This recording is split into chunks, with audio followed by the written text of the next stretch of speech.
that's in the chute. So obviously when the spring breaks, you know, and you got the chute up high enough, this and whatever's left of the spring will come out.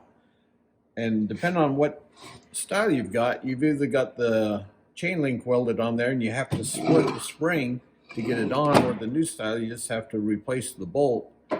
So it's just a matter of putting it through and putting it onto here. And then this here is going to slide.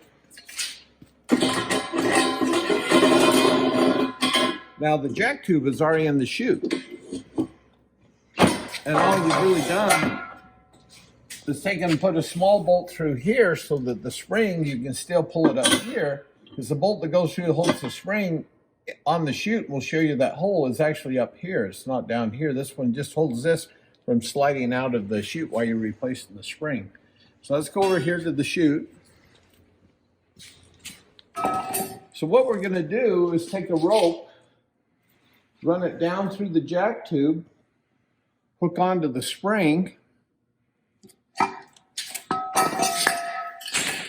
and then we're going to pull the spring from the bottom with the jack tube on it, pull it back up through until we can line it up. So the second hole up here is where the bolt goes through and holds the spring and the foot up in.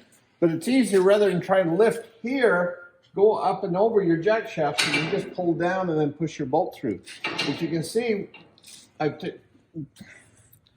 it's easier if you take that bolt out and take your sprocket out so you can see where you're lining things up. So it's pretty simple to change. It just takes a little time.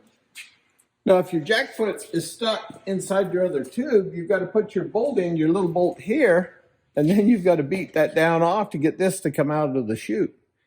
But once you get the spring on, run your rope down, tie it onto your spring, and it's just a matter of pulling it up through until you put your bolt back in, and you're done. Then put your sprocket back in, put your bolt in.